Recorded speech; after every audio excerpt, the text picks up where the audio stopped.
तस्मै श्री गुरवे नमः। सर्वारिष्टप्रणाशाय सर्वाभीष्टार्थदायिने सर्वलब्धिनिधानाय श्री गौतम स्वामिने नमः। श्री सुधर्मा स्वामिने नमः। चारित्रभद्रं तपसा सुगात्रं लब्धार्थशास्त्रं विनयादमात्रं राधः सुस्मर्यं स्थविरं श्रीशङ्खे श्रीसिद्धिसूरेश्वरमानतोऽस्मि। राधः सुस्मर्यं स्थविरं श्रीशङ्खे श्रीभद्रं करसुरेश्वरमानतोऽस्मि। श्री रवि प्रभ विजय गुरुवर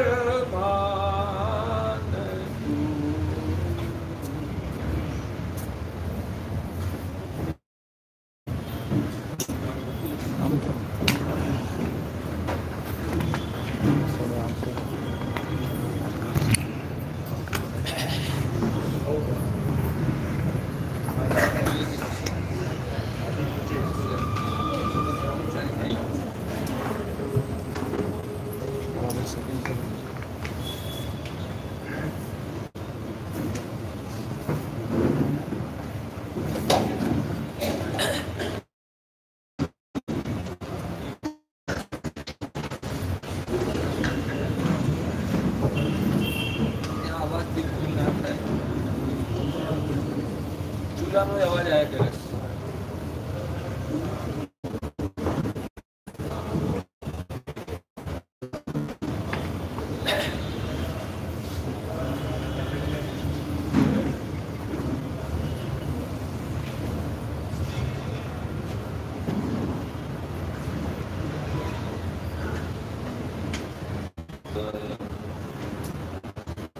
भाग्यशाली हो अनंत उपकारी परम करुणा सागर वासुदेव तीर्थंकर भगवंतों ने जगत के जीव मात्र के कल्याण के लिए यानी कि विश्व के सभी जीवात्माओं को सभी दुखों से छुटकारा दिलवाकर शाश्वत और स्वाधीन आत्मा का अंदर से ही पैदा हुआ उस प्रकार का सुख की प्राप्ति कराने के लिए दयालु ऐसे परमात्मा ने धर्म शासन की स्थापना की है। परमात्मा ने अपने ज्ञान से दिखा के विश्व के सभी जीवात्माएं अनेक प्रकार की विकृतियां से भरे हुए हैं। उनमें राग, द्वेष, क्रोध, लोभ, अहंकार, माया, ईर्ष्या, स्वार्थ वगैरह वगैरह दोष। कपड़ा मैला होता है तो उस कपड़े को धोने के लिए लॉन्ड्री में जैसे डालना पड़ता है, भगवान कहते हैं वैसे ही पड़ता है। भगवान कहते हैं वैसे ही मैली आत्मा को अवतार करना। दान तो बहुत सारे गुरु भगवंतों के मुंह से आपने एक बार नहीं सुन लिया है कि मानव भव में ही वो साधना होकर मोक्ष मिल सकता है, फिर नरक और मोक्ष देव गति में से वो छुटकारा नहीं मिलता है। आपने कितनी बार सुना है? सैकड़ों बार सुना है। तो वही प्रश्न पूछ के हमारी प्रवचन की धारा को डिस्टर्ब नहीं करना। हाँ, जो समझ में नहीं आता है बिल्कुल पूछो, फाजुल प्रश्न नहीं।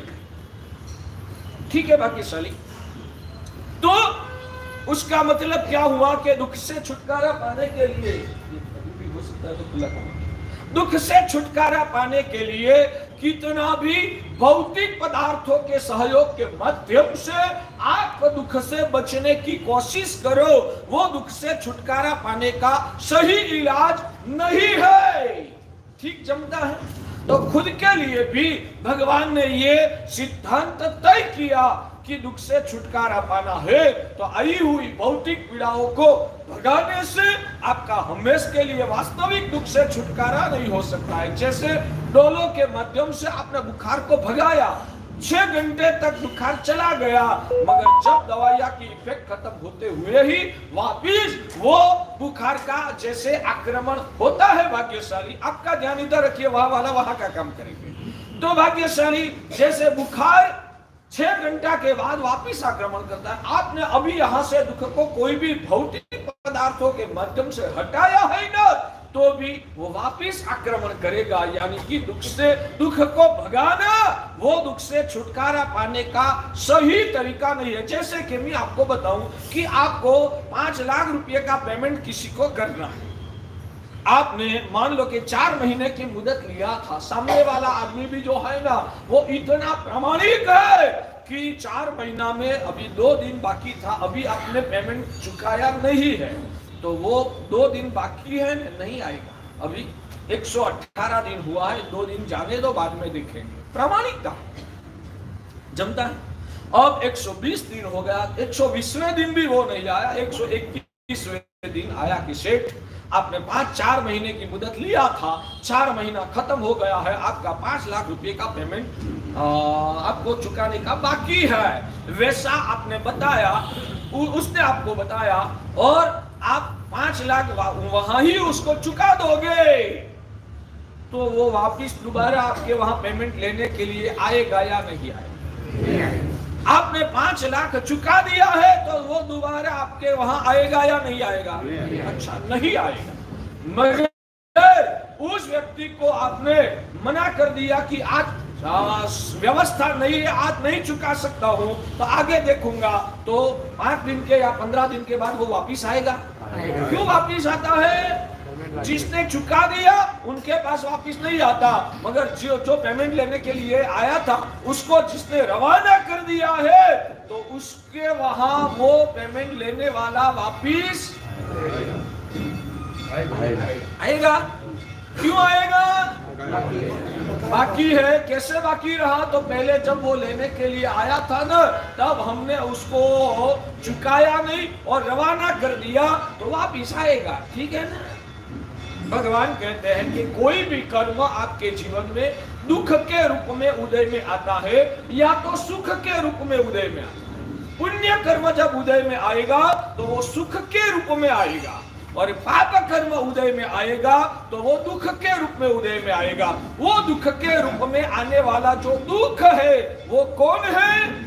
आपका जो वो आदमी आपका पेमेंट वसूल कराने के लिए आता है।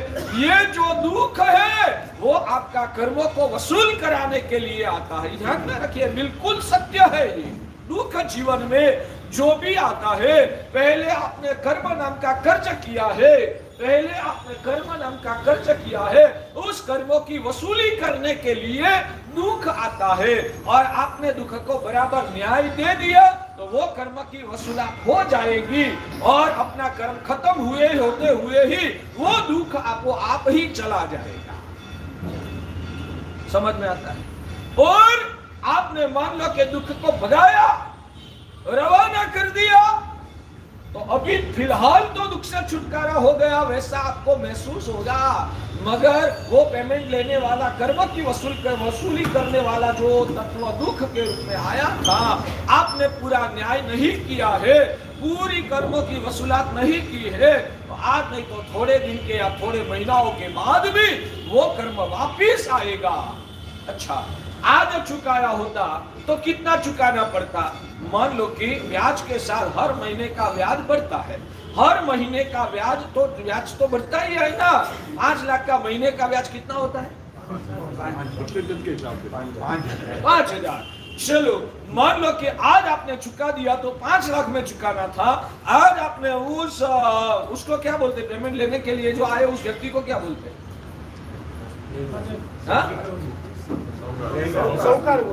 साहूकार। जो साहूकार आया उसको आज चुकाया तो 5 लाख में वसूली होती। 1 महीना के बाद आएगा तो कितना चुकाना? 5,05,000। और मान लो कि उस वक्त भी आपने उसको विदाई कर दिया, तो दूसरे महीने में आएगा जब, तब कितना चुकाना पड़ेगा?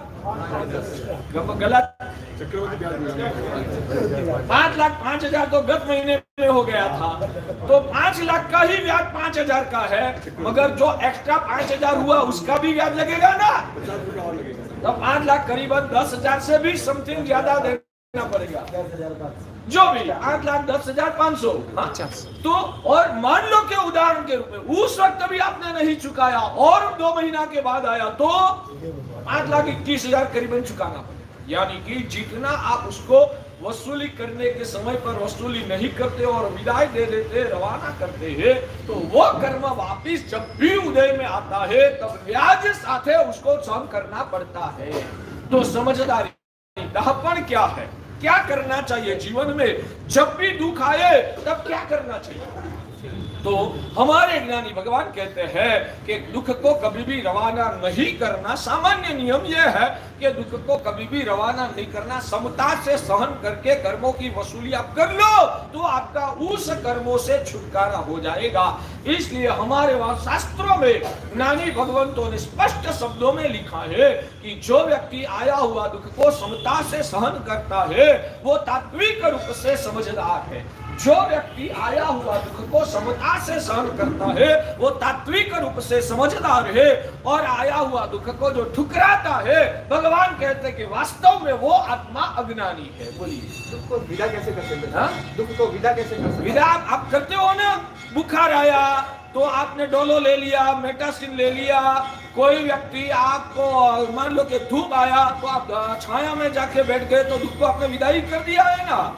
आपका कपड़ा मैला हो गया तो आपने धोके नया पहन लिया तो वो दुख को विदाई दिया ना। भूख लगी तो खाना खा लिया, थकान लगी तो सो गए, तो ये दुख को आपने विदाई करने का पुरुषार्थ नहीं किया तो क्या किया। मगर वो सही तरीका नहीं है, क्योंकि वापिस वो दुख का आक्रमण डबल जोर से होने वाला है। तो उसके बदले में जो दुख आया है तो समता भाव से आप सहन करो तो ही उससे आपका छुटकारा होता है। बोले, क्या पूछना है चंद्र कुमार? दवाई नहीं लेना, नहीं लेना, सहन करना। हमारे शास्त्रों में भगवान ने मना किया है, दवाइयाँ नहीं लेना। आपके कहने का मतलब सब तो बुखार आ गया, भाई ये मेरा कर्म है, इसके लिए कोई दवा नहीं करना। हाँ, नहीं करना, बिल्कुल। आपने मुझे 2 दिन पहले क्या बोला, साहब डॉक्टर को बुलाऊं, आपने पूछा था तो मैंने जवाब क्या दिया? हाँ, भगवान ने वही बताया है। फिर भी आज 5 लाख चुकाने का है, मगर चुका दो तो आपका छुटकारा। एक शर्त है कि आप न चुकाओ तो भी वो आपका सोच व्याजबी है। ये 5 लाख से ऐसा धंधा करना है कि मैं 7 लाख की कमाई कर लूं, बाद में 2 महीना के बाद 5,10,000 चुका दूंगा। आज 5 लाख नहीं चुकाना है, आज मैं उनको ठुकरा दूंगा और ये 5 लाख से ऐसा धंधा करूंगा कि 7 लाख की कमाई हो जाएगी। आज चुकाया होता तो 5 लाख चुकाना पड़ता, 2 महीना के बाद 5,10,000 चुकाना पड़ेगा, चले। क्योंकि मैं इस 5 लाख में से व्यापार करके 7 लाख कर सकता हूं ना, तो मुझे पेमेंट लेने के लिए आया हुआ व्यक्ति को ठुकराने का अधिकार है। वो मेरी समझदारी हो सकती है। वैसे दवाइयां करके रोग सहन करने से जितना कर्म का क्षय होता है उससे भी ज्यादा निरोगी रहकर ज्यादा स्वाध्याय करूंगा, ज्यादा परमात्मा की भक्ति करूंगा, ज्यादा चरित्र धर्म की आराधना करूंगा, साधु जीवन या श्रावक जीवन की उत्कृष्ट आराधना करूंगा। मगर वो कब होगा? शरीर ठीक रहेगा तो इसलिए दवाइयां लेकर जो रोग सहन करने से आप जितना कर्म का क्षय करने वाले थे उससे भी ज्यादा बड़ा धर्म का व्यापार इस शरीर से आपको हो सकता है, तो आपको दवाइयां लेने की छुट्टी है। मगर दवाइयां लेने के बाद शरीर ठीक हो गया और वो कर्म चुकाने की साधना आपके पास नहीं है, तो भगवान कहते हैं कि अभी सहन कर लेना, उसमें ही आपकी समझदारी। आप लोग जानते हैं हमारे साधु के लिए, विशेष रूप से आपके लिए भी, हमारे वहां अनशन की परंपरा थी। हमारी परंपरा में अनशन की परंपरा थी। आहार और पानी का त्याग कर देना, आहार पानी का त्याग कर देना और मृत्यु का स्वागत करने के लिए तैयार रहना, वो हमारी परंपरा और हमारे तीर्थंकर भगवंतों की वो आज्ञा थी भाग्यशाली। मगर अनशन करना उत्कृष्ट साधना मानी जाएगी ना। अनशन करना, एक बात समझना, हमारे जिन शासन में आराधना की जो व्यवस्था है ना, वो द्रव्य क्षेत्र काल और भेद के भावों से विभिन्न प्रकार की है। हर व्यक्तियों के लिए एक ही प्रकार की आराधना नहीं मानी जाती है, वो ही जिन शासन की विशिष्टता है भाग्यशाली। अनशन करना, मासिक श्रमण करना, वो श्रेष्ठ माना जाएगा या नहीं माना जाएगा? अनशन करना और मासिक श्रमण करना श्रेष्ठ माना जाएगा या नहीं माना जाएगा? उसको आत्महत्या बोलेंगे। क्योंकि वो लोग तो मूर्ख है, उनके पास आत्मा का भान नहीं है, अध्यात्म नहीं है, उनकी बुद्धि का लेवल इतना मंद क्वालिटी वाला है, वो सिर्फ एक भौतिक की जिंदगी के आगे पीछे का दिख भी नहीं सकता है। तो वो ऐसे पागल लोग, वो तो उसको आत्महत्या कहेंगे, तो वो पागल लोगों को तो हम भी नहीं समझा सकते, जो समझदार है उनको ही ये सत्य समझा सकते।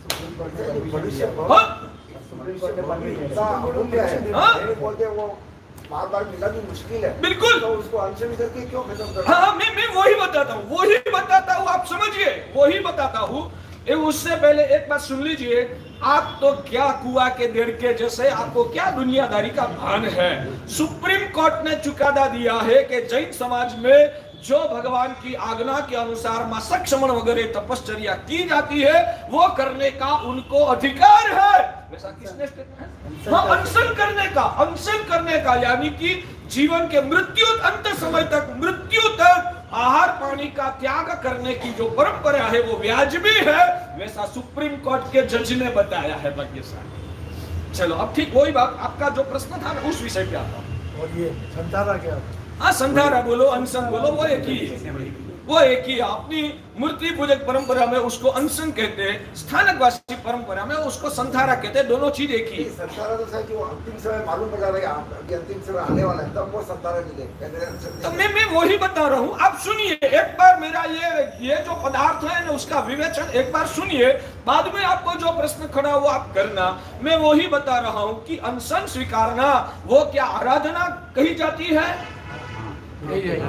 आराधना है। अनशन करना आराधना है या विराधना?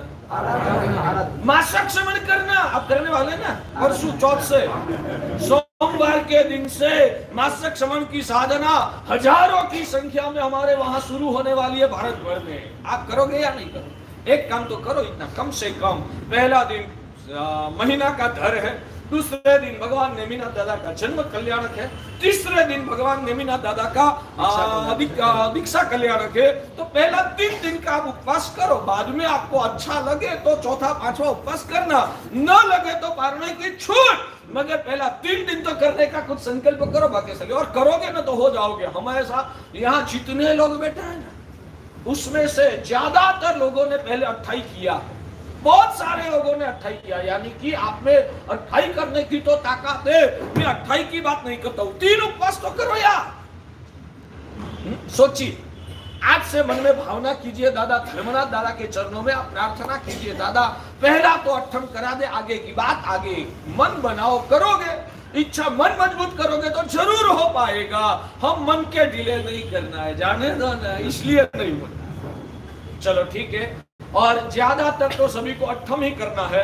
जो लोग अठम नहीं कर सकते हैं इनके लिए उस दिन से आपको 30 दिन का एकादशना फर्ज है। रोज खाना, पेट भर के खाना, वो भी जिनको जो भाए वो खाना, अमीर करने की बात नहीं है, एकादशना। मगर हजारों लोग हमारे वहां मासक शमन करने वाले हैं। मैं मासक शमन तो नहीं कर सकता हूं, मगर मैं 30 दिन का एकादशना करूंगा। बोलो वो हो सकता है या नहीं हो सकता? हो सकता है, कोशिश कीजिए। साधना ऐसे ही होती है, साधना का मुख्य लक्ष्य ये है कि हमारी मन की इच्छाओं और तृष्णाओं को हमें कंट्रोल में करना है, और इच्छा तृष्णा कंट्रोल होगी ना। हाँ, आपका शरीर का प्रॉब्लम है तो आपको छूटा करने की छूट, सिर्फ मन का प्रॉब्लम है तो आपको छूट नहीं मिलेगी। समझ में? भावना रखिए, कोशिश कीजिए। पर्व का पर्युषण महापर्व की साधना का दिन बहुत करीब आ रहा है, तो उसके लिए भी हमें तैयारी भाव से और आराधना से हमारी आत्मा को सच्च बनाना है। ऐसे खाते पीते जलसा करते पर्युषण की आराधना नहीं हो सकती। यह कोई त्योहार नहीं है, यह पर्व है। पर्युषण कोई त्योहार नहीं है, यह पर्व है। त्योहार मौज मजा जलसा करके उसको मनाया जाता है, और पर्व को तप त्याग वैराग्य से पर्व को मनाया जाता है। त्योहार और पर्व में फर्क क्या है? त्योहार जलसा करके भोग सुख भोगों के मजा करके त्योहार को मनाया जाता है, और पर्व जो है उसको तप त्याग वैराग्य से मनाया जाता है। पर्युषण कोई त्योहार नहीं है, वो पर्व है। तो आप मासक शमन, अठम की तपस्या, 30 दिन का एकादशना, जो भी सत्य हो वो आराधना के लिए आप सज्ज हो, और 2 दिन में तैयार होके सोमवार के दिन से हमें इस आराधना में जुड़ना है। सर जी एक प्रश्न है। हाँ बोलिए बोलिए। जैनों में त्योहार है, खाली पर्व ही है? हमारे वहां पर्व ही होता है। त्योहार है वो हमारा देश की संस्कृति है, वो धर्म नहीं है। त्योहार जो है वो संस्कृति है, वो धर्म नहीं है। इसलिए दुनिया की संस्कृति के रूप में जो आत्मा है, आप आनंद के बिना नहीं रह सकते हैं। आपको ऐसा क्या हमारा भगवान का स्यादवाद, अनेकांतवाद, औदार्य, विशाल दृष्टि ये दिखते हैं ना, तब हमारा प्रभु और प्रभु के मार्ग के प्रति बहुमान बढ़ जाता है। त्योहार भी हमारी संस्कृति में है मगर धर्म में नहीं। संस्कृति वो बेस है, धर्म उससे ऊपर का लेवल की व्यवस्था है। आत्मा का कल्याण के लिए धर्म किया जाता है। और संसारी आत्माएं उनको क्या है कि अभी मोह से घिरे हुए हैं और बिल्कुल त्याग और वैराग्य की ऊंचाई पर ले जाने की कोशिश करेंगे ना, तो उन लोगों का सामर्थ्य नहीं है, वो लोग ऐसी साधना तक ऊंचे नहीं उठ पाएंगे। इसलिए बाल्य कक्षा के भूमिका वाले जीवों के लिए हमारी भारतीय संस्कृति में त्योहार की भी व्यवस्था है हमारी भारतीय संस्कृति धर्म में है। मैं वही बोल रहा हूँ जैन धर्म में तो त्योहार की बात ही नहीं आती है, मगर जैन धर्म की ही आधारशिला जो हमारी भारतीय संस्कृति है, वो भारतीय संस्कृति क्या है? धर्म की, फिर से बोलिए, नींव। वो भारतीय संस्कृति क्या है? जैन धर्म की नींव है। वो नींव में त्योहार की व्यवस्था है। यानी कि त्योहार मनाना वो अनार्य संस्कृति है, वैसा मैं नहीं कहता हूं। त्योहार मनाना वो अनार्य संस्कृति है, वैसा मैं नहीं कहता हूं, मगर त्योहार मनाना वो धर्म भी नहीं है। तीन कैटेगरी आई, अनार्य की भूमिका, आर्य की भूमिका और धर्मी की भूमिका। तीन कक्षा मैंने बताई, अनार्य की भूमिका, आर्य की भूमिका और धर्म की भूमिका। तो भगवान कहते हैं कि जिसमें तप, त्याग और वैराग्य से ही आत्मा का कल्याण किया जाता है, वो पर्व है। धर्म में पर्व की व्यवस्था है, धर्म में त्योहार की व्यवस्था नहीं था। मगर त्योहार मनाना वो जैसे धर्म नहीं है, वैसे समुचित रूप से त्योहार मनाना वो अनार्य संस्कृति भी नहीं है, वो आर्य संस्कृति। यानी कि बीच में की, दोनों के बीच में वाली है कैटेगरी। समझ में आता है? हाँ, मगर वो किस लिए करना है? हमारा सामर्थ्य, वैराग्य, आत्मा की भूमिका कमजोर होने के लिए हमारे पूर्व के पुरुषों ने हमारी वृत्तियां को संयमित रखने के लिए ये व्यवस्था बताई है। जो ये भी व्यवस्था नहीं होती ना, तो हमारी वृत्तियां बेफाम होकर उच्छृंखल हो जाती और हम मर्यादा से भी भटक जाते। ऐसी मर्यादा से भी हम भटक न जाए, इसलिए हमारे पूर्वजों ने ये बीच में वाली व्यवस्था आप जैसे लोगों के लिए बताई। उसमें रक्षाबंधन त्योहार भी। अब छोड़ो इतना, अभी रखो, अभी मूल विषय पे आगे चलते हैं। अब बात ये है, अनशन करना वो आराधना है या विराध? उनको सब पता है रक्षाबंधन मनाया जाए ना मनाया जाए, मगर उन लोगों की एक क्या कक्षा होती है। जो भी गुरु आए, हर साल नेक्स्ट साल कोई गुरु आएंगे तो ही वो उनको भी वो पूछेंगे कि मनुष्य भव में से ही मोक्ष हो सकता है या तो और भव में से मोक्ष होता है। यहाँ आज रक्षाबंधन का मुझे पूछ लिया ना, नेक्स्ट ईयर कोई गुरु भगवंत आएगा तो उनको भी वही पूछेगा हमारे साथ रक्षाबंधन मनाया जाता है या नहीं। उनको सब पता है कि रक्षाबंधन के बारे में जिनशासन का उपदेश क्या है। क्या आज तक कोई गुरु भगवंत ने आपको इस पाठ पे बैठ के रक्षाबंधन के बारे में कुछ बताया ही नहीं है? क्या उस दिन वो व्याख्यान में नहीं आए थे? फिर भी पूछना उन लोगों की आदत है। तो जब आदत से प्रश्न पूछाया जाता है ना, तो मजा नहीं आता। आपको वास्तव में कोई डाउट हुआ तो आप डाउट के हिसाब से प्रश्न करो, मैं जरूर खुल के समाधान दूंगा। तो अभी बात वो है कि अनशन आराधना है या विराधना है? मासिक क्षमण जो है वो आराधना है या विराधना? दोनों जवाब गलत। मासिक क्षमण आराधना है ऐसा एकांत से बोला जाए वो भी गलत। मासिक क्षमण विराधना है वैसा बोला जाए तो भी गलत। हो सकता है कि चंद्र कुमार जी मासिक क्षमण करे तो उनके लिए आराधना हो जाए, हीरालाल जी मासिक क्षमण करे तो उनके लिए विराधना हो जाए। स्यादवाद मासिक क्षमण किस लिए करना?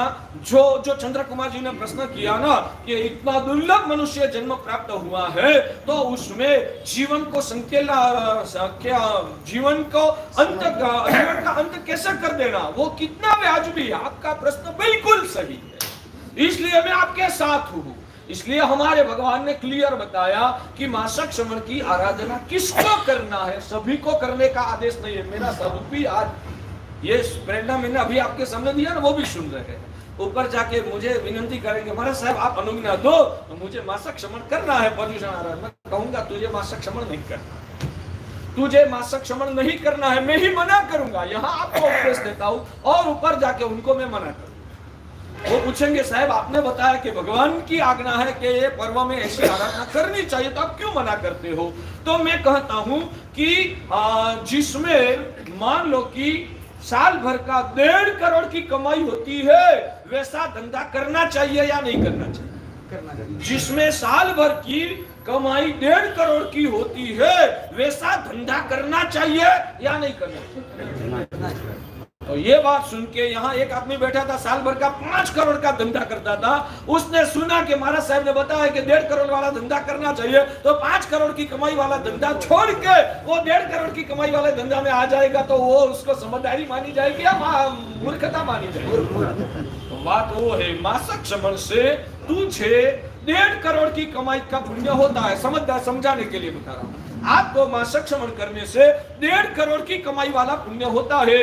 और मासक क्षमण करोगे तो स्वाध्याय, गुरु की वैयावच्य, बीमारों की सेवा वो आप नहीं कर पाओगे। वो धंधा करने में 5 करोड़ की कमाई होती है। स्वाध्याय, वैराग्य, उत्कृष्ट सब जो प्रतिक्रमण, परिलहन वगैरह की उत्कृष्ट क्रिया की आराधना, गुरु की वैयावच्य, बाल मुनियों का संस्करण, वो सब कार्य करने में तुझे 5 करोड़ की कमाई हो रही है। और तू मास क्षमण करेगा ना तो ये सब तेरा छूट जाएगा। तो मासक क्षमण करके तूने कुछ पाया या तूने कुछ गमाया? गमाया। तो तेरे लिए मासक क्षमण भी विराधना है ताराचंदी, तेरे लिए मासक क्षमण की भी विराधना। और दूसरा साधु है कैपेबल है, मासक क्षमण की तपस्या करके भी सब प्रकार की आराधना अद्भुत उत्कृष्ट भावों से भावित होकर करता है। अप्रमत्तता से वो अपनी आराधना में भावित होता है, तो उनको अप्रमत्तता से भावित तो होता है। तो 5 करोड़ वाला तो धंधा चलता है, साथ साथ में 1.5 करोड़ वाला नया धंधा ऐड हुआ, यानी 6.5 करोड़ की कमाई वाला धंधा हो जाता है, तो तेरे लिए छूट है। समझ में आया? समझ में आ रहा है?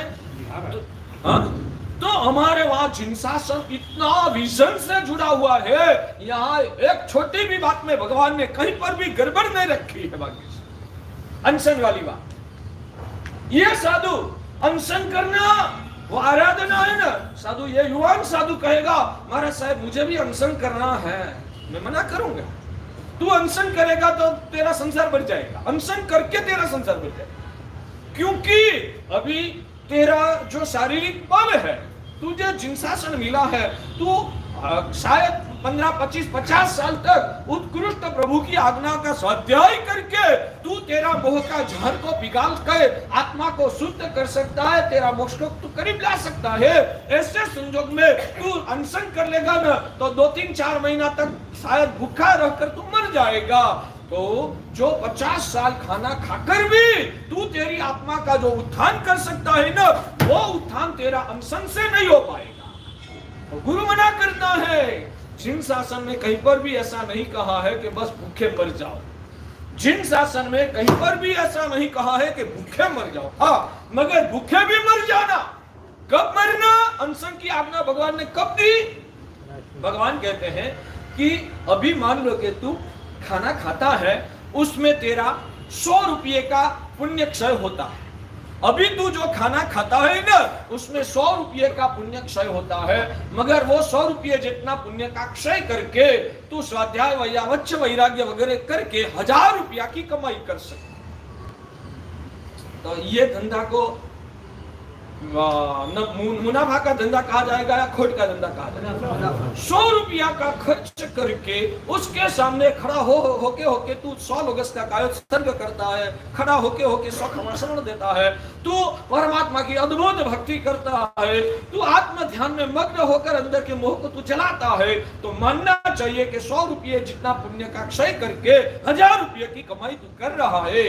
तब तक भगवान कहते हैं कि तुझे खाना खा के भी ये साधना आगे चलाते रहना, अभी तुझे अनशन नहीं करना। जिस दिन लगेगा कि अब शरीर साथ नहीं देता है, 100 रुपये जितना जिसमें पुण्य क्षय हो उतना खाता हूं, वो खाने के बाद 80 रुपये की भी कमाई नहीं होती है। यानी कि मेरी सब प्रकार की जीवनचर्या विराधना से भरी हुई है। भगवान की हर जगह पर आज्ञा की विराधना करना पड़ता है, प्रमाद हो जाता है। अब ये शरीर से कोई वैयावच्च नहीं होती, अब ये शरीर से कोई स्वाध्याय नहीं होता। अब जितना खाना खाता हूं उसमें जितना पुण्य क्षय होता है उसकी तुलना में उससे ज्यादा आत्मा के गुणों की कमाई नहीं होती है। वो दिन जब आए तब आपको अनशन कर लेना है। बोलो, आपका प्रश्न का समाधान मिलता है?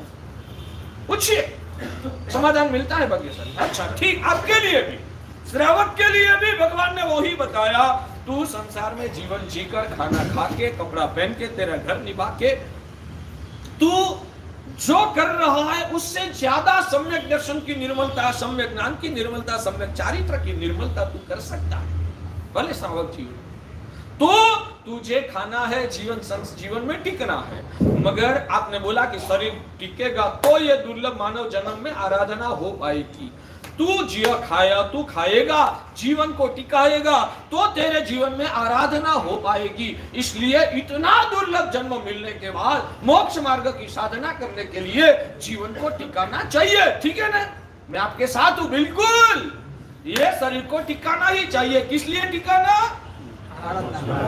आराधना करके मोक्ष को नजदीक लाने के लिए ये शरीर को टिकाना। आप आपकी आत्मा को पूछ लो कि आप जो शरीर को टिकाते हो, खाना खाते हो, संसार में जो मोक्ष भोगते हो, वो करने के बाद आप आत्मा के गुणों की ज्यादा कमाई का व्यापार चल रहा है, यानी कि मोक्ष नजदीक आ रहा है, तो आपको खाना खाने की छूट नहीं। मैं आदेश करूंगा।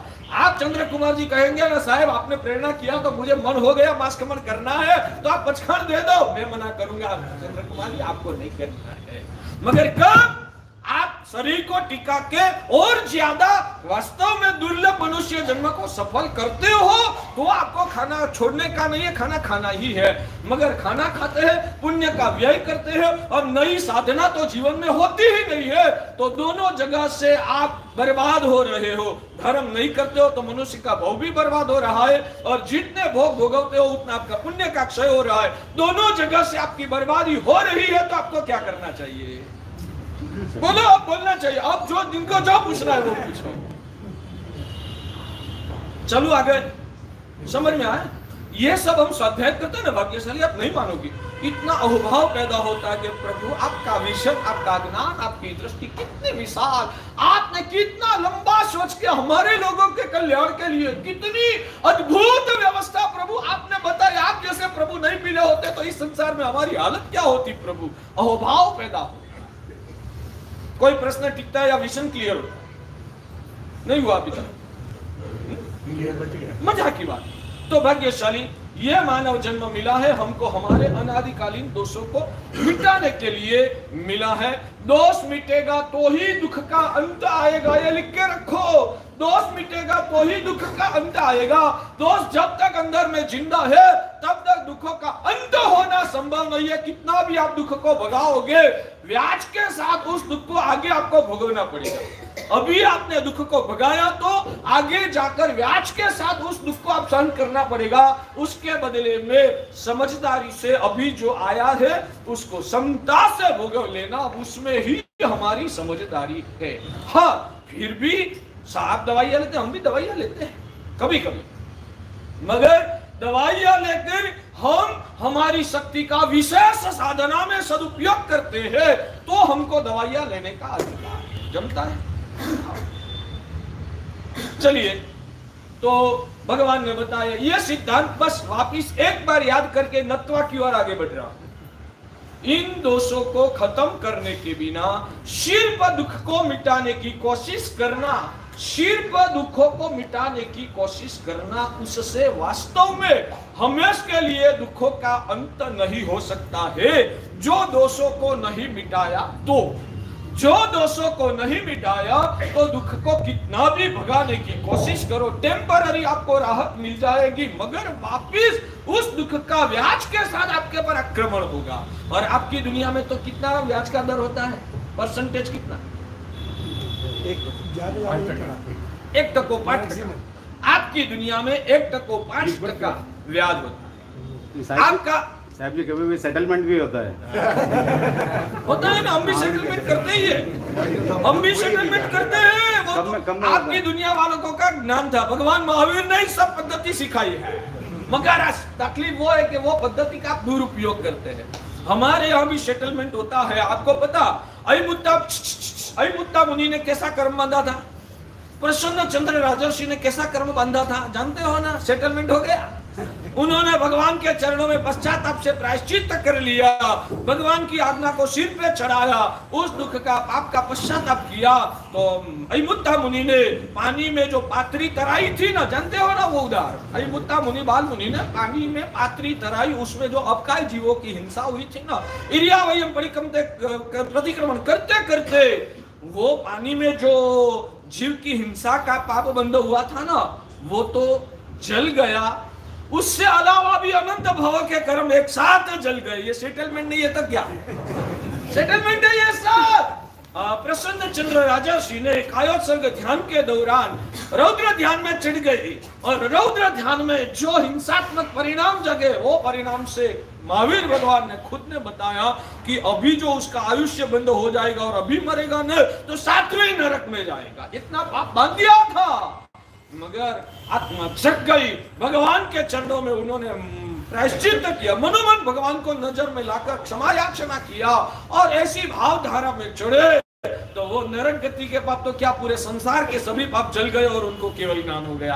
आपके वहां सेटलमेंट करना कठिन है, हमारी दुनिया में सेटलमेंट करना तो बहुत आसान है, मगर करना है इनको हो सकता है, जिनको नहीं करना है उनको नहीं हो सकता। चलिए, तो यह सिद्धांत दोबारा याद करके आगे चलता हूं कि दोषों को मिटाने के बिना कितने भी दुखों को भगाने की कोशिश करेंगे तो टेम्पररी राहत शायद मिल सकती है, मगर आने वाले समय में ब्याज के साथ वो दुख को सहन करना पड़ता है। ये जमता है, ये सिद्धांत मगज में आता है ना। तो अब उन दुखों से छुटकारा पाना है तो क्या करना चाहिए?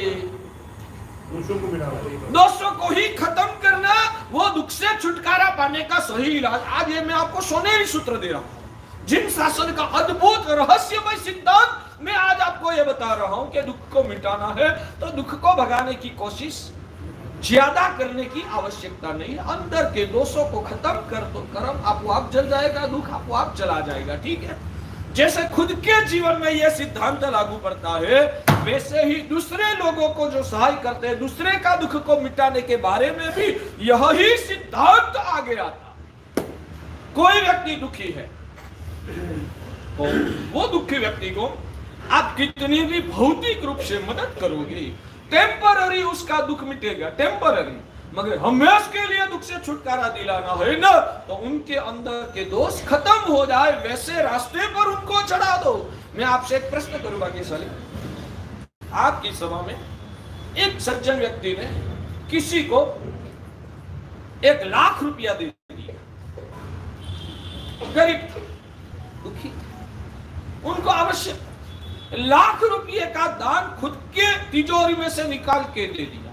सज्जन है, इसको उपकार कहा जाएगा ना, उपकार किया ना, एक प्रकार का उपकार किया ना। दूसरा व्यक्ति था, उसने कहा कि जो भाई मेरे पास 1 लाख रुपया देने की तो ताकत नहीं है, मगर मेरे पास एक पहचान है, वहां मैं तुझे नौकरी दिला दूंगा, तुझे हर महीने पर 20,000 रुपया। पहली व्यक्ति ने 1 लाख रुपया दे दिया, दूसरी व्यक्ति ने खुद के जेब में से 1 भी रुपया नहीं निकाला, मगर 20,000 वाली नौकरी दिला। अब मैं आपसे पूछ रहा हूं, दोनों में से श्रेष्ठ उपकार किसने किया? अरे भाई आप थोड़ा तो सोचो, उसने 1 रुपया नहीं निकाला जेब में से।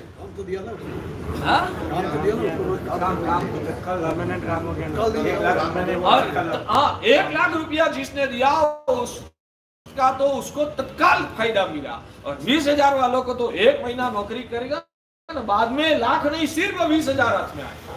तो श्रेष्ठ उपकार किसको माना जाएगा? देवांग भाई, क्यों? आप समझदार हैं कि तत्काल 1 लाख रुपया देने से उनको जीवन में जो सपोर्ट मिलता है उससे ज्यादा सालों तक उनका भविष्य उजला हो जाएगा। तो तत्काल लाख रुपया दिया। हाँ, दुनिया की नजर में जो मूर्ख है ना उनको तो वही लगेगा, इसने तो खुद का लाख दे दिया, धन्यवाद। वो उपकार नजर में नहीं आएगा। दो प्रकार की देखने वाले की दृष्टि भी दो प्रकार की होगी, दिखने वालों की दृष्टि भी दो प्रकार की होगी। एक है जाड़ी बुद्धि वाला, एक है जाड़ी बुद्धि वाला। उनको पूछो कि इन दोनों में श्रेष्ठ उपकार किसने किया। जाड़ी बुद्धि वाला को पूछो कि दोनों में से श्रेष्ठ उपकार किसने किया। बोला ना, बढ़िया बात, लाख रुपया दे। और जिसकी प्रज्ञा परिक्रमित हुई है, जो संसार की व्यवस्था से भावित समझदार हुआ है, वैसे समझदार व्यक्ति को पूछो कि दोनों में श्रेष्ठ उपकार किसको किया। तो एक व्यक्ति कहते हैं कि लाख रुपया देने वाला ने श्रेष्ठ उपकार किया, दूसरा व्यक्ति कहता है कि 20,000 की नौकरी दिलाने वाले ने श्रेष्ठ उपकार किया। दोनों का स्टेटमेंट अलग अलग होगा। हमें मध्यस्थ भाव से सोचना है कि दोनों में से श्रेष्ठ किसको कहा जाएगा। समझ में आया? मैं इसलिए बता रहा हूं कि जैन शासन जो उपकार कर रहा है और जिस प्रकार का उपकार की बात कर रहा है ना, जाड़ी बुद्धि वाले लोगों के दिमाग में नहीं बैठता है। हम कहते हैं कसाई मत करो, हम कहते अहंकार मत, हम कहते सामायिक करो, हम कहते नवकार मंत्र की उपासना करो, हम कहते कि दादा धर्मनाथ की पूजा करो, हम कहते कि आप स्वाध्याय करके आत्मज्ञान पढ़ो। हम वो काम करते हैं। और आप लोग यहाँ जीवदया की टीम होगी ना, ये तो जयनगर है, करुणावंत संघ है, सब लोग 1-1 लाख रुपया यहाँ लिखा देगा। दोनों में से श्रेष्ठ उपकार किसने किया। आपने लाख रुपया गरीबों को, भूखे मरने वाले लोगों के लिए, पशुओं के लिए दिया, मैंने 1 रुपया नहीं दिया। श्रेष्ठ उपकार किसने किया। आपने तो, आप सबने मिलकर 50 लाख रुपया लिखा दिया, मैंने तो 1 भी रुपया नहीं लिखाया। तो श्रेष्ठ उपकार किसने।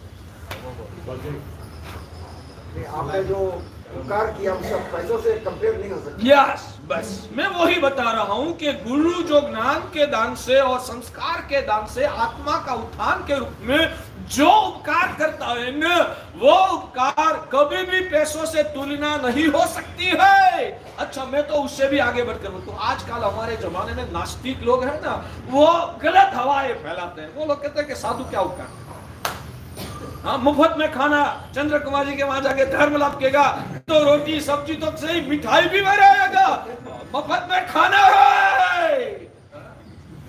साधु गरीबों के समाज के लिए क्या उपकार करता है। मैं कहता हूं आज जो समाज टिका है ना साधु की वजह से। अच्छा, आप लोगों ने 50 लाख रुपया जीवदया में लिखा दिया, धन्यवाद, आपकी अनुमोदना करता। मगर मैं भी आपकी जगह पर वहां बैठा होता, कल्पना, तो मैं ज्यादा से ज्यादा क्या दे सकता। 1 लाख रुपया से ज्यादा नहीं दे सकता। मैंने दिया 1 भी नहीं, मगर ये 50 लाख मैंने ही तो दिलाया है। आपने तो 1-1 लाख दिया, मैंने तो 50 लाख दिया। किसकी प्रेरणा से, उपदेश से आपको ये भाव जगा। किसकी प्रेरणा से ये दान देने का आपको भाव जगा। तो साधु जो कर सकता है ना, बिना पैसे साधु पूरे जगत पर आत्मा का आध्यात्मिक तो उपकार करता ही है, भौतिक उपकार भी परोक्ष रूप से साधु जो करता है ना, ऐसा उपकार करने की आपको किसी की ताकत नहीं है। तो आपने जीवन में जो भी सदाचार है, शायद हमारी बहनें घर में गई ना, और कल उनको थोड़ी शांति भी महसूस हुई होगी, क्योंकि साहेब ने सिखाया, तुझे ससुर जी ने 40 तोला सोना दिया और देरानी क्यों 50 तोला दिया। ठीक है, मुझे 40, वो ईर्ष्या के भाव में मेरी हालत वो हो जाती है कि 40 तोला जो मिला है ना, उसकी भी मजा में महसूस नहीं कर सकती। वो तो समझदारी है या मूर्खता है। उनका 50 तोला दिख के 50 तोला तो नहीं पा सकती हूँ, उनका 50 तोला दिख के वो 50 तोला तो नहीं पा सकती हूँ, जो मिला है 40 तोला उसकी मजा भी नहीं ले सकती हूँ। उनको समझ में आ गया, इसलिए कल वो घर में बहुत शांत रहे थे। तो पूछो, कल आपको शांति मिली, किसकी वजह से मिली।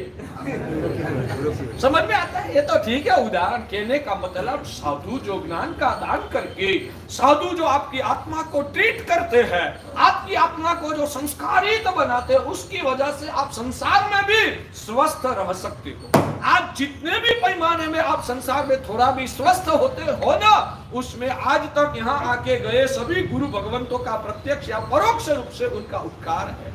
गत साल देवेंद्र सागर जी महाराज ने यहाँ ऐसा किया था। उन्होंने शायद प्रवचन में ऐसी कोई बात बताई होगी और उसका संस्कार की वजह से आज आप शायद थोड़ा उदारता आपने रखी, मन को थोड़ा शांत रख दिया। संसार का स्वभाव ऐसा है, चलता रहता है, को बहुत मन में नहीं लेना। वैसा 10 साल के गुरु भगवान का उपदेश सुनकर अभी आप स्वस्थ रहे, तो अभी आप जो स्वस्थ रहे ना, उसमें गत साल आके गए वो गुरु भगवंत का आपके पर परोक्ष रूप से आज उपकार काम कर रहा है। समझ में आता है? तो साधु भले रुपया से कुछ नहीं देता, मगर साधु इस जगत की जीव सृष्टि पर भौतिक रूप से भी जो उपकार करता है ना, वो उपकार अब्जोपति या चक्रवर्ती भी नहीं कर सकता है। ये मेरा दावा है, आपको न जमे तो आप पूछ सकते।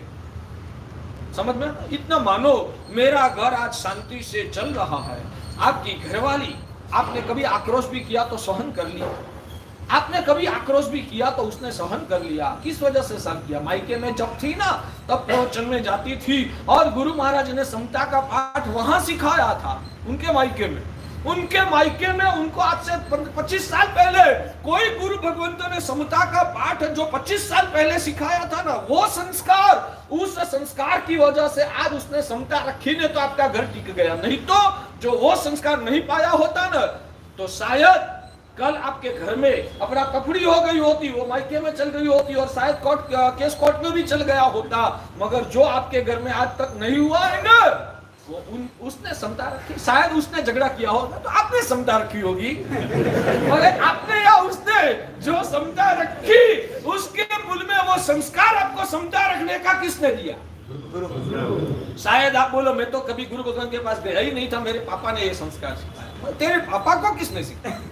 यानी कि परोक्ष आप जाओ ना, तो मानना ही पड़ेगा कि आज विद्यमान गुरु नहीं, 25 साल पहले आके गए कोई गुरु भगवंत का आज आपके पर उपकार हो रहा है कि आपका घर में से कोर्ट केस नहीं हुआ या समता रखी और कल का झगड़ा शांति से आपने छोड़ दिया, वो भी गुरु का उपकार है। मेरी बात जमती है? जमती है हाँ या ना? बराबर रिस्पॉन्स नहीं आता। नहीं पाया है, ऐसे भी कई लोग हैं जो एकदम शांत और संस्कारी होते हैं, उनमें किसका उपकार? अच्छा, मेरा सवाल ये, आप ढूंढो उसके मूल तक जाओ, उसमें ये समता का गुण आया कहां से? कहां से आया? उनके बाप दादा या उनके तरफ से मिला। अच्छा, उनके बाप दादा की ओर से मिला होगा। उनके बाप दादा को कहां से मिला? उनके धर्म में कैसा कुछ? हाँ, उनका धर्म कहां से आया? उनका धर्म कहां से आया? हमारे वहां शुरू में मैं मंगलिक श्लोक बोलता हूं ना, भाग्यशाली जय सुयाणम बभवो, नंदी सूत्र का श्लोक है, नंदी सूत्र ग्रंथ का ये श्लोक है, जय सुयाणम बभवो। सुअस बभवो नहीं लिखते हुए ज्ञानी भगवान ने सुयाणम बभवो लिखा, और उसके विवेचन में ज्ञानी भगवंतों ने लिखा है, इस अवसर पीढ़ी काल में सबसे पहली धर्म की प्ररूपणा, धर्म शब्द का प्रचलन भगवान ऋषभदेव ने।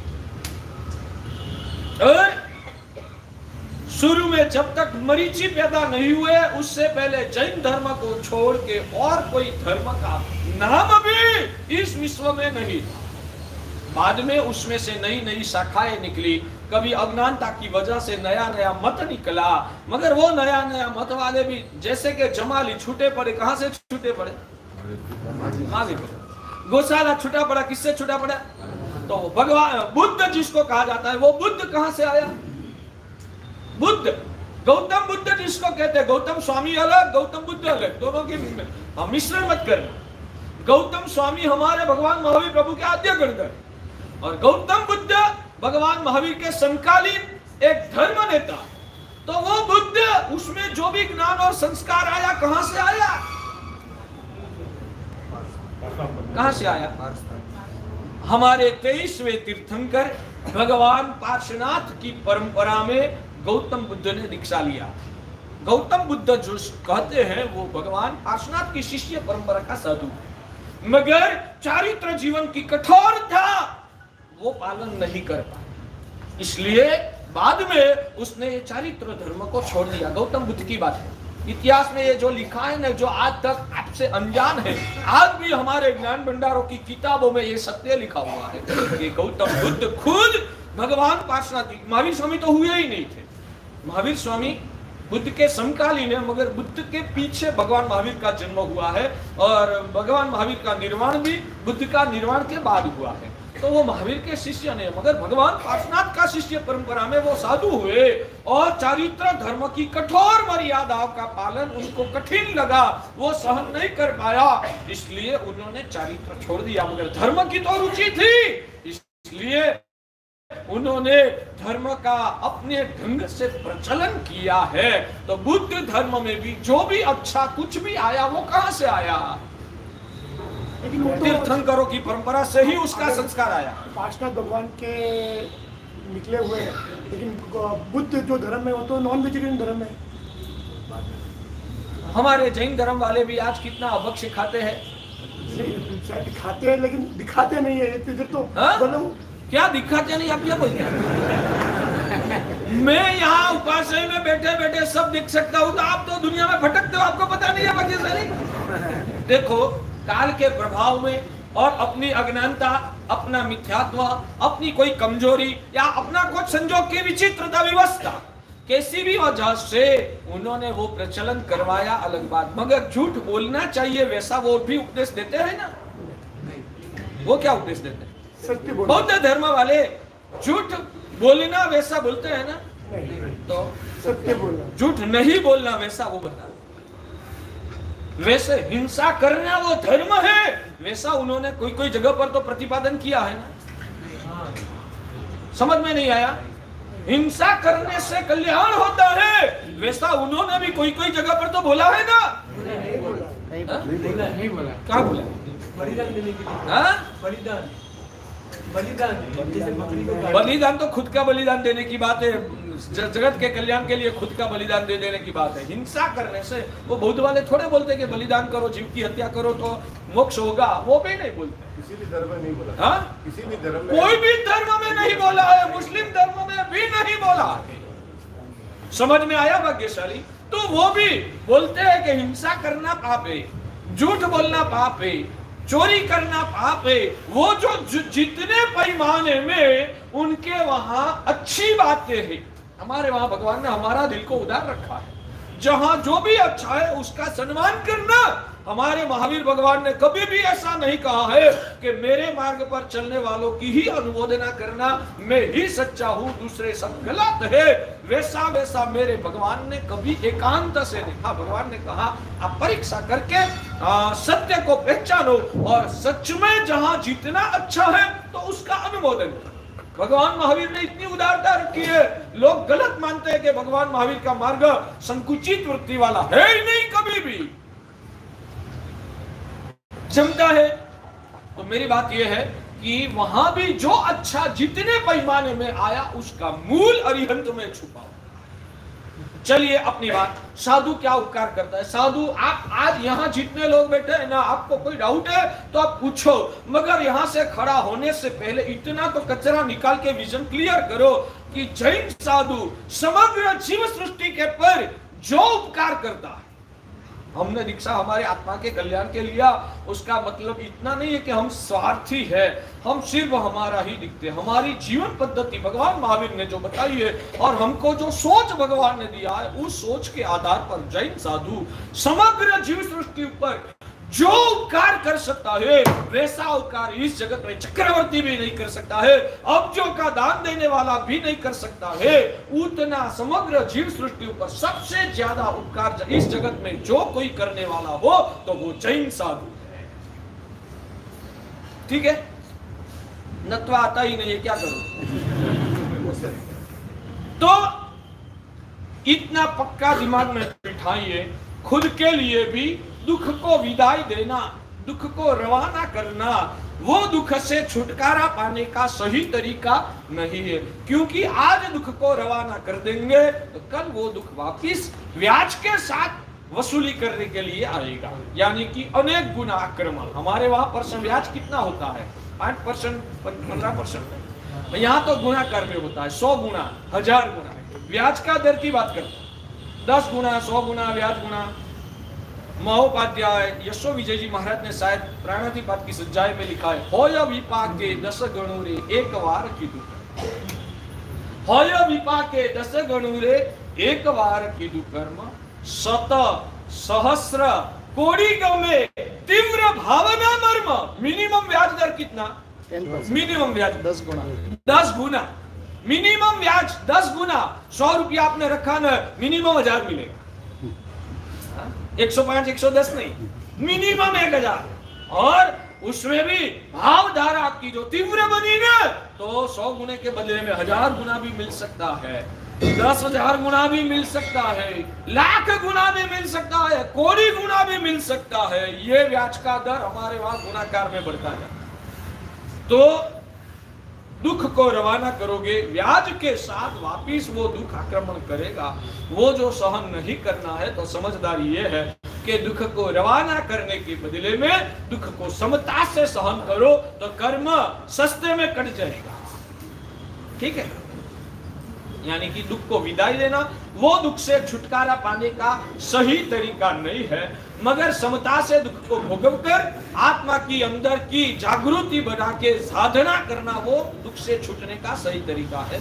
वैसे ही पुण्यशाली, आपका ध्यान इधर रखिए, वैसे ही दूसरे पर उपकार करना है। बस 2 मिनट में प्रवचन खत्म करता हूं। वैसे ही दूसरे पर उपकार करना है, तो भगवान कहते हैं कि किसी का भौतिक दुख को टेम्पररी मिटाने में आप सहयोगी बनो।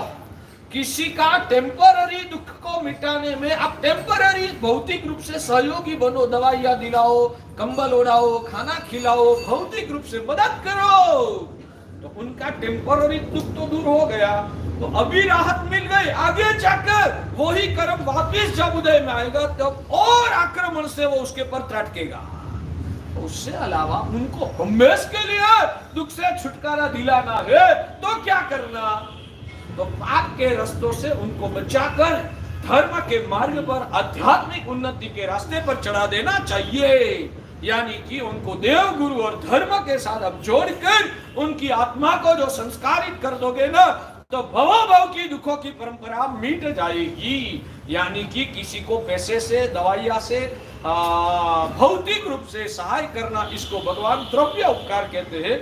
द्रव्य उपकार से किसी का भव का दुख नहीं, एक भव का दुख शायद मिटेगा, भव का दुखों की परंपरा नहीं मिट सकती है। इसलिए कोई भी आत्मा को देव गुरु और धर्म के साथ जोड़ के उनकी आत्मा को संस्कारित करना, धर्म की भावना से वासित करना, इसको शास्त्र की परिभाषा में लोकोत्तर उपकार माना गया है, और वो श्रेष्ठ क्वालिटी वाला उपकार है। समझ में आता है? हरिभद्र सुरीश्वर जी महाराज नहीं, हरिभद्र सुरीश्वर जी महाराजा ने भी योग बिंदु ग्रंथ के नाम से हमारे भौतिक दुखों को मिटाने का रास्ता को साइड पे रखकर हमारी आत्मा की उन्नति करके लोकोत्तर उपकार हमारे ऊपर किया है। तो ये योग बिंदु ग्रंथ हमारा आत्मा का कल्याण करने वाला, उसमें दोषों को मिटाने के लिए क्या करना चाहिए, इसकी प्रारंभिक भगवान ने नमस्कार करके शुरुआत की है नत्वा पद से। ये नत्वा पद की महिमा क्या है, आगे आगे आपको बताना। बचखान उपवास पढ़ार सुरगय अवतरण मचकाई दियम बिहार संख्या में संगुल तक महार वर्षी सात वर्ष सुरगय पर बड़ी सी मचकाई में सगण बच्चन काले में सगण सगण पारसाले वाले शर्मा बोले वास से बहुत सी रही आंबे लेकास्नो बियास्नो वर्षी सात वर्ष उगे सुरे ओरिसी सात वर्ष मचकाई उगे सुरे जो